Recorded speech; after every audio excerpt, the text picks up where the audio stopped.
G'day guys, welcome back to Statchat Sports. You're here for the weekly AFL podcast. We've got a full set of four on for this week. Tazza, Steve, and brand new guest, Goody, getting the call up this week. BT back in the twos. Goody. Very excited, looking forward to it. Good to have you on board. You're a Brisbane fan, and Steve, that's where we're looking ahead to first this week. Our regular segment, hits, misses, and hold fire. Steve, it's got to be Brisbane for the hit. They were huge. Yeah, it is. It is Brisbane this week. I mean, me personally, they've kind of been my hold fire throughout the season. I think so far, I've not gotten too carried away with them. Yes, they've won their games. Yeah, but I'm sure I've mentioned it before. But they've won their games, but they still, to me, haven't really come across anyone challenging. And in their first game that they did, Geelong, they lost. So yes, they're always a good team, and they're always going to be up and about there. But they hadn't quite been challenged enough yet. And the one time they did, they lost. So to go to the SCG and beat them the way they did, that's enough for me now. I've seen enough now. That was a good performance. Goody, you're a Brisbane fan. The lid's off, right? Surely. They're there. They're doing it this year. Yeah, I'm very confident. But as Steve said, I don't think they've been overly impressive in the first 6 rounds. I think this game on the weekend was probably their most impressive. They were challenged by Buddy very hard in that third quarter, and then they answered appropriately, and it was very good to watch, to be honest. Yeah, no, Buddy was the man. What was it, 4 goals in 10 minutes? That little snap as well from the pocket. 4 goals in 10 minutes and a massive heart attack for me. That was good fun. And I think Danaher going down when he did too, that would have caused a few heart problems there as well, because hurts the structure for sure. It's a bit of a test. I mean, no Hipwood, no Danaher. How did the forward line go, and it coped? I mean, albeit against a Sydney backline that was pretty undermanned, got to be honest, in terms of key positions, but still it held up and they got the dub. The thing I like about the Lions as well this year is their spread of goal kickers is really good. So they've had 5 players kick 10 or more goals through the first 7 rounds.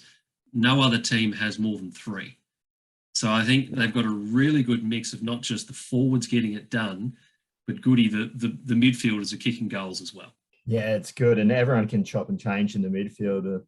So right now, Rayner's getting back to full fitness, and he's looking pretty dangerous. He can run through there. Zach Bailey, he was pretty quiet this week, but he's been amazing. And then obviously you've got the old man Zorko still managing to get it done as well. So yeah, there's plenty to like around Brisbane. How is Zorko still in the park? Because I thought he tore his Achilles like 2 weeks ago. I don't understand what's going on there. He's just defying physics, the old man. Just getting the job done. Tazza, so clearly I think Melbourne's the number 1 team in the comp right now. Do we think Brisbane is the clear number 2 after this performance? Is that fair to say? Yeah, I think so. People would probably put Geelong up there, just given based on what they've done in previous seasons, and they're showing chinks in their armour, I think, especially losing to the Dockers at GMHBA Stadium. A lot of people had Sydney up there, and they've just gone there at their patch and done them. So I don't think there's too many arguments to not put Brisbane up the top right now, alongside Melbourne. And Goody, for you as a Brisbane supporter, is it grand final this year? Are you locked in on it? You think, yes, from what I've seen so far, this is our year? Yeah, well, if I spoke to any Fremantle supporters, it's Fremantle's year, but I think Brisbane have got to give it a real good shake this year. This has got to be the year to do it. Yep, good call indeed. Obviously, BT not on the line today. His usual segment here is the miss, and he goes after a team that did not perform very well. The low-hanging fruit is the Eagles, right? But if you watched our podcast last week, we're done talking about the Eagles. Right, they're not worth talking about this year anymore. We know what we're going to expect. We can't do it to ourselves. So we've strayed away from the Eagles for the miss. This week, maybe a little bit harsh, but Adelaide. Adelaide is our miss, and I think after what we've seen in the last couple of weeks, Tazza, you'd have to say the performance against the Giants, really disappointing. It's fully deserved. Adelaide were woeful.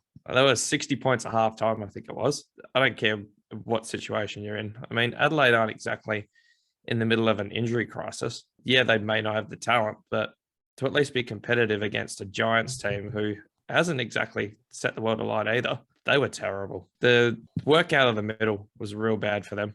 It was just they were getting absolutely nothing out of there and just getting smashed by the likes of the GWS mids, Tom Green and Josh Kelly, and they're just doing what they wanted. Yeah, no, it was really disappointing, I think, and it's probably the first game this year they've gone into as favourites, you'd have to say. Goody, I don't know if you caught this game, but they just didn't handle it at all. I mean, their contested ball was well down on what we've seen the past couple of weeks. Weren't able to get it done in the forward line, hitting up big techs. Real disappointing performance all round. Yeah, it was rubbish to say the least in that first half. They just weren't really in the contest at all, and they've shown so much promise through the first 6 rounds that it was kind of actually shocking to see them sort of just go back to old habits where they don't contest the ball in the middle, and they were smashing the midfield by Josh Kelly. I think he got 40 odd in the end, and yeah, he smashed them. Steve, what do we make of this team now? Because we smashed them in the preseason. We were not a fan in our season preview video. They've certainly snuck up as one of the surprise team of this year, and they've got a challenging month ahead. Is this a team that you think can actually contend for a final spot? No, I wouldn't put them in a team that can contend for final spot, but I don't think they're going to end as low as what we've put them. They've definitely batted well above average there.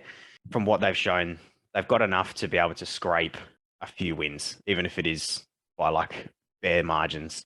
They've got enough to do it. This is probably just one of those games where it was just a one-off, although hopefully it was a one-off. They just played crap. They'll just forget about it and move on. It just probably looks worse than it actually is because it was against the Giants, who in their own right haven't been being great, but wouldn't cry too much over it just yet because they've been not too bad. Carlton, Brisbane, Saints and Geelong in there next month. It's going to be a tough 4 weeks for Adelaide fans. Ooh. So we'll check out and we'll see how that goes for them. Tazza, over to you for our hold fire. We're looking for a team that we don't want to jump the gun on. Yeah, we're going to go back to the game of the week of this round, Sydney and Brisbane. For as good as Brisbane were, I don't think we need to be writing off Sydney at this point. I don't think many people are, but a lot of people are going to see this and think, oh, they've lost to a fellow contender. They're at home. They should have won. Look, Brisbane are right up there. We're basically saying that they're a top 2 team at this point of the time. Yeah, for sure. Sydney can be, even after this loss, can still be a top 4 team. They've beaten Geelong quite convincingly. They're still there. They're going to get pieces back. Obviously, Paddy McCartan hopefully comes back this week, who's been not super important, but he's been a little piece he's been contributing. It's definitely an area that they'd want to tidy up a little bit as that key defensive post. But there's some disappointing performances from guys like Hayden McLean in that game. He went goalless. Papley went goalless. So there's plenty of scope to improve. The forward line, apart from Buddy, didn't really get firing. Heaney kicked, I think, 3, but even 2 of them come from free kicks. At the end of the day, he kicked 1 in open play. So it wasn't a great performance, but I definitely don't think we should be panicking at this point about Sydney. I think you hit the nail on the head with the forward line. That's probably my main reservation. I think they're a top 4 team. I think all 4 of us on the chat here would agree with that. But they need to sort out their forward line because, Steve, behind Buddy, Papley only just getting back into form. He is a goal threat, but we need to get him back into fitness. McDonald still developing, hasn't really shown he can get it done. I think they've got issues in the forward line, Steve. When Papley gets back to fitness, he'll be dangerous for him. Obviously, Heaney's been consistent throughout all season so far. Buddy's Buddy, but he won't play every game because it's Buddy. Yeah, I think it's more so when Buddy isn't there, who steps up for him and kicks their goals because, well, the proof is in the pudding in this game. Buddy put on a clinic and bagged 6. So if he didn't play, it'd been a lot worse for him. Heading into our next segment, game day overreactions. Fellas, when you're watching a game, you're getting in the heat of it, you're getting a little bit excited about it. Sometimes you can make a couple of silly calls, and that's what we want to dissect here today. Watching the Fremantle Geelong game, there were some very excited individuals in our group chats that we've got. A couple of Freo fans who are up and about. A lot of shouts that Fremantle are the real deal after this performance against Geelong. Woody, are you buying into that? Not yet.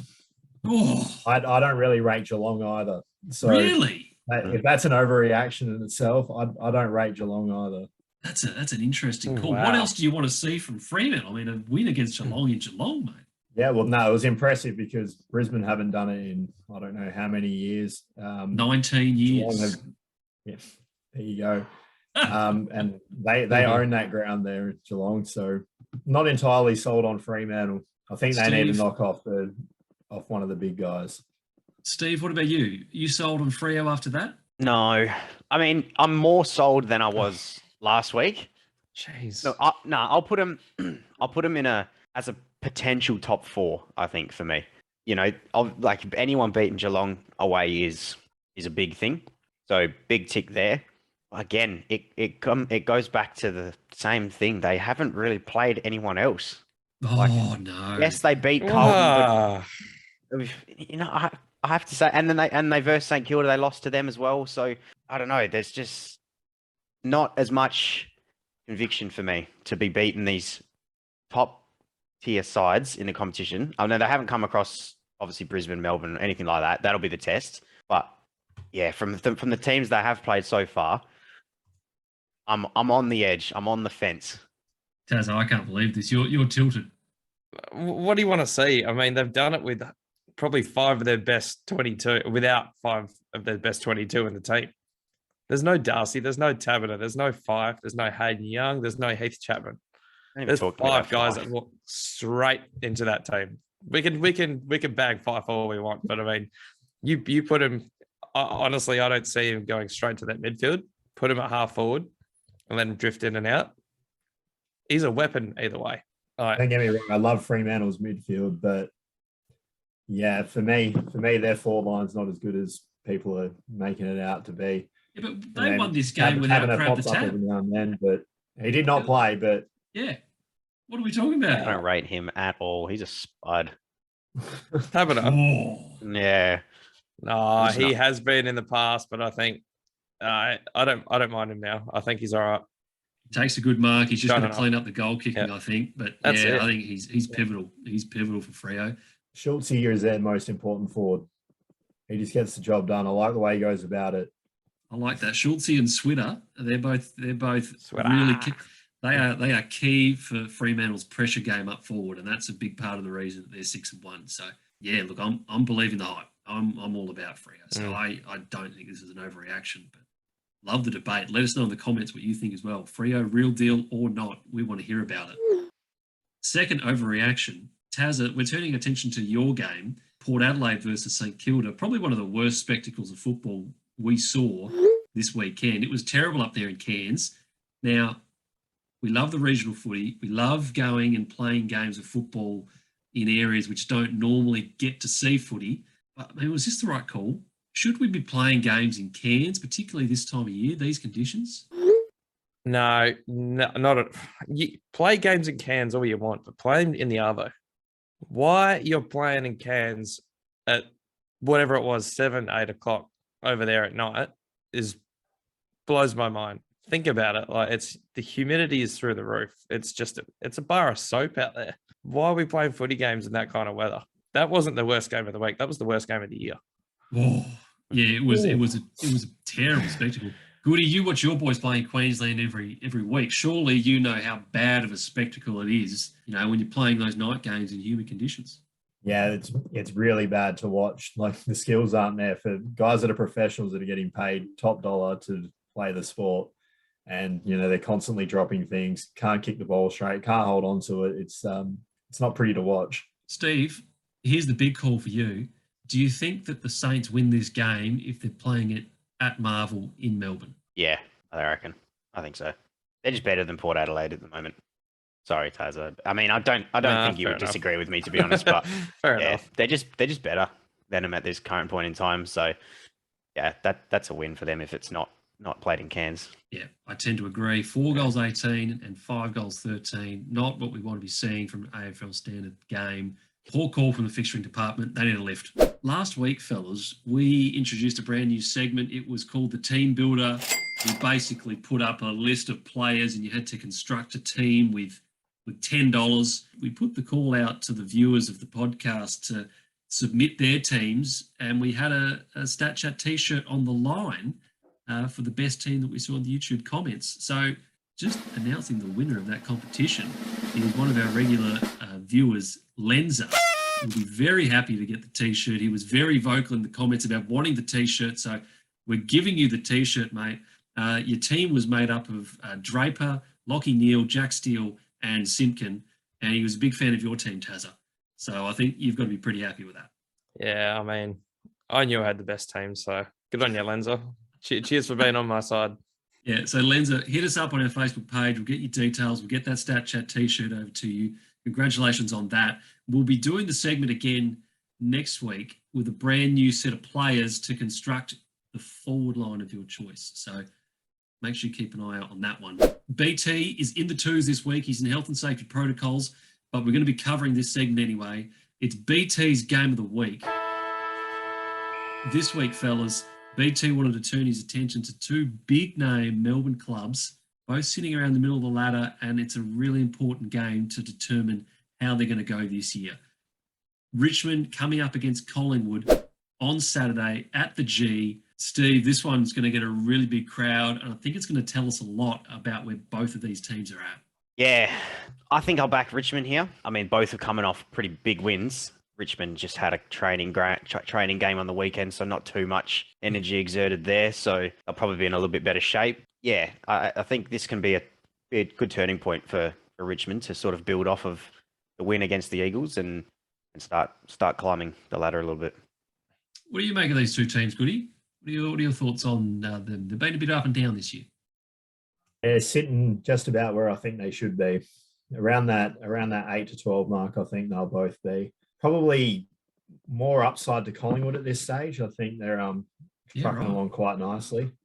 There's quite a bit of young talent. I'm a big fan of Ginnivan after the Anzac Day game. That was pretty special. So hopefully he turns it on at the G again. It's could become a thing. Cornsey loves him. He got the hair dyed as well this week. That was impressive. I like that from Cornsey. Good commitment. Here's the thing I find interesting about these two teams is Collingwood really hasn't got a standout sort of trait to their game. You know, like they're not really winning the contested ball. They don't have a dominant forward line. Really hard to sort of get a read on what they're doing and what they're doing well. Richmond, on the other hand, Tazza, have completely gone away from their style. It's one of the premierships. They're not winning the contested footy. Now, they haven't had the personnel in there, but you know, they're sitting 16th for contested possessions and 18th for clearances. I mean, this is a really big change for this team. Yeah, I think they probably both teams. If I had to say one thing for Collingwood, it might be their intercept marking. It's obviously you got Howe and Moore come back now. They're back in and they look like they're playing really well, and that's probably a feature of their game. And Richmond are starting to use a lot more ball in defence as well. We see guys like Short, Vlosten. Short's been on fire. They're really just seem to be building a lot of chains out of their D50. So the premiership years was just fling it forward and have 12 guys just up and down, back running, just chaos. It seems now it's very defensive chain play, which is, definitely something we haven't seen from Richmond for a while. Yeah, Goody, we're on Dusty Watch this week. This could be the week that he's back in the team. He's been 6 weeks out. How big is this going to be for the Tigers, and what does it do to their lineup?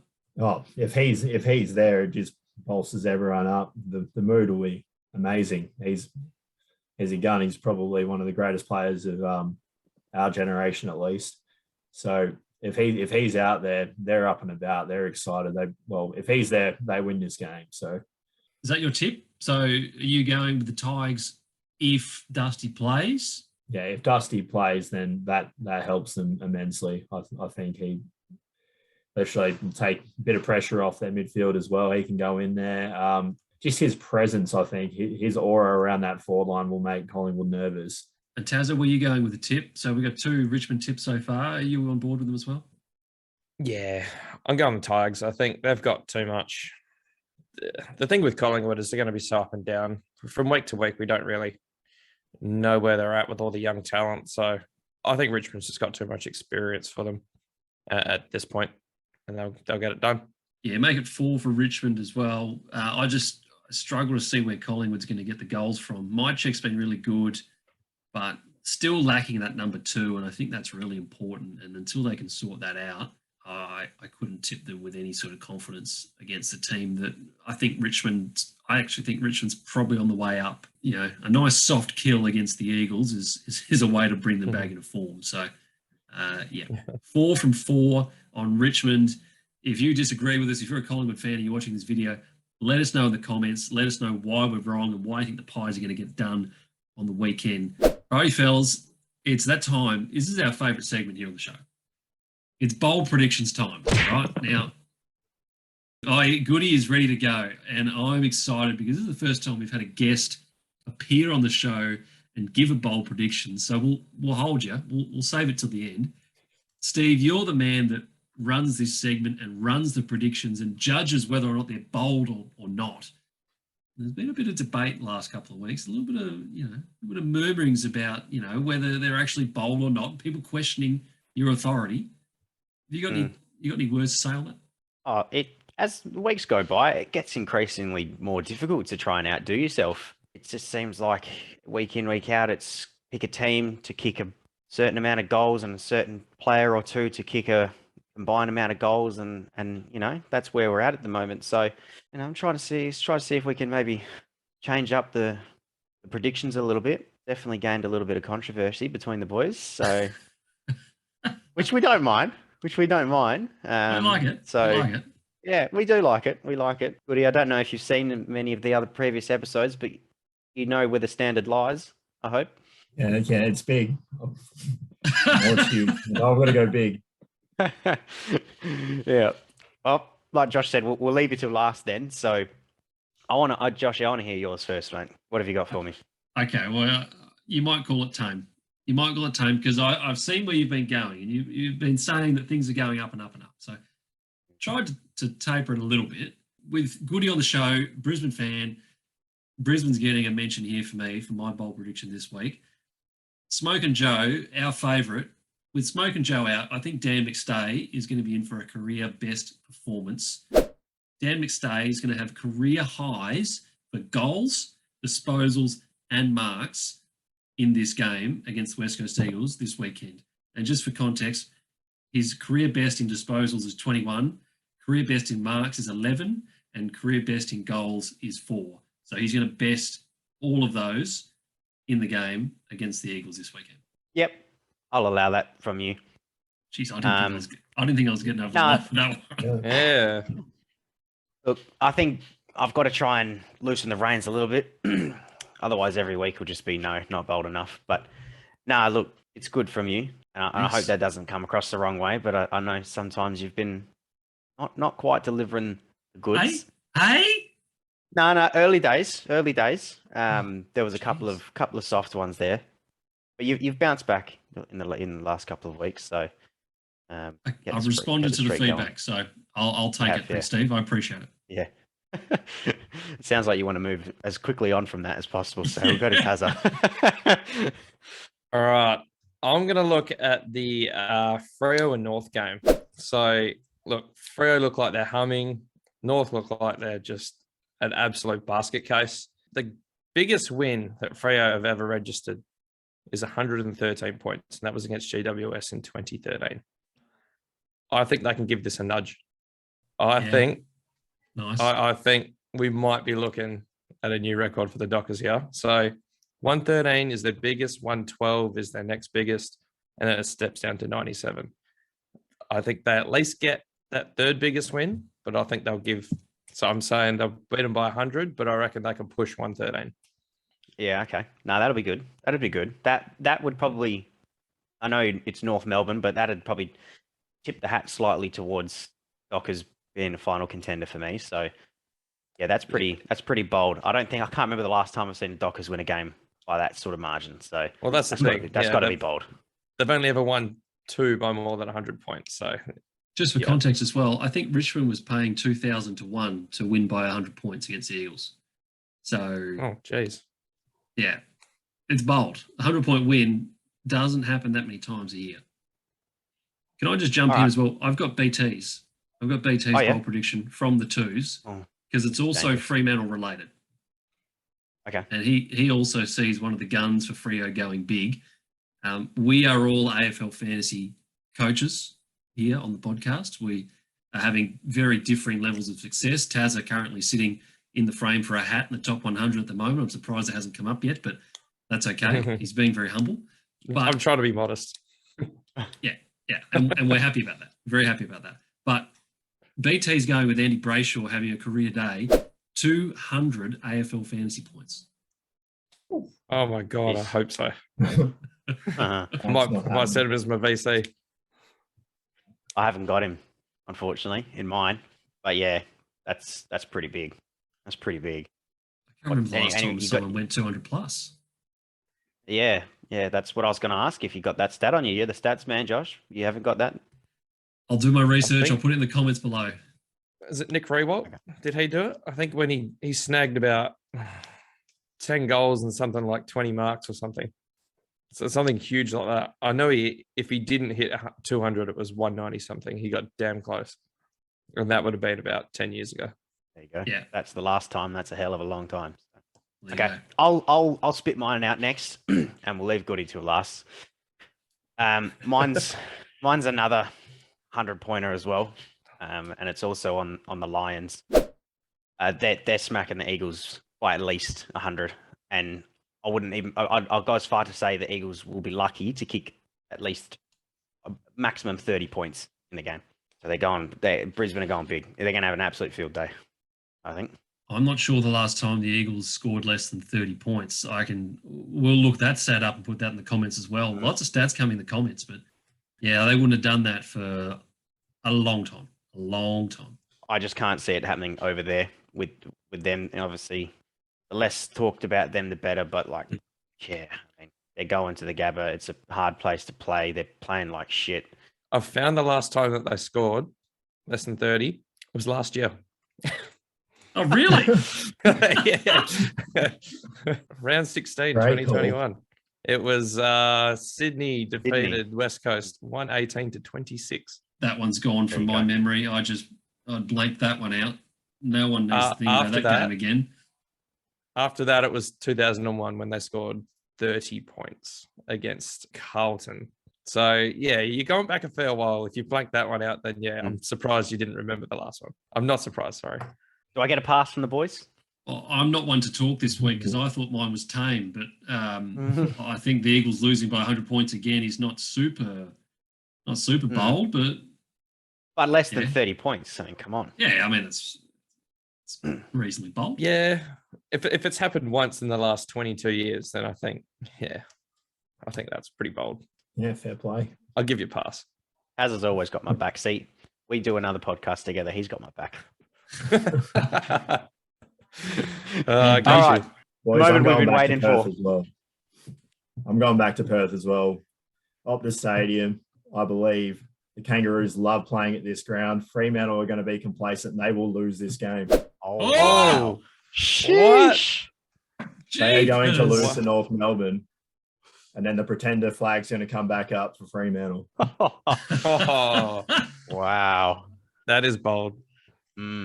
Competing bold predictions. I love this. I told you it was going to be juicy. I feel threatened. Yeah, no. We've gone tame, and Goody comes in off the long run up on debut, goes bang. Jeez. Yeah, look, the stats say it's not going to happen, but if it happens, then I look like a genius. Hey, well, they all took the piss out of me at the start of the season when I called Melbourne to go undefeated, and now everyone's on that bandwagon. So I don't know who's looking silly now. Yeah, Fox Sports was all over this during the week. Melbourne to go undefeated, and again, you called it back in probably March before the season started. Mm-hmm. Yep, that's why I currently sit in the chair at the head of the bold predictions. So I think I deserve to be here at the minute. There you go. Very good. Well, that is our bold predictions. If you have your own bold predictions, let us know in the comments. Shout out to Rich Guy Knott, regular viewer of the show. He correctly picked Freo to beat Geelong last week as a bold prediction, although his tip for North Melbourne to beat Carlton wasn't as good. But still, got to give a shout out to that. Nice work from you, Rich Guy Knott. Fellas, that's about it. Goody, great work from you on debut. Great to have you on the pod, mate. Cheers for having me. Absolute pleasure, boys. It's been good to have you. Anytime you want to talk Brisbane, let us know. We'll have you back on the pod. BT, hope you're watching this after that. You're going to need a lift. You're going to need to come back stronger next week. Steve, Tazza, great to have you boys back on as well. Thanks everybody out there for watching. If you enjoyed the video, make sure you subscribe to the channel. Appreciating your support that we're getting. We're starting to keep this thing growing, and it's really good to see. So thanks for that. And aside from that, we will see you in the next video. Cheers.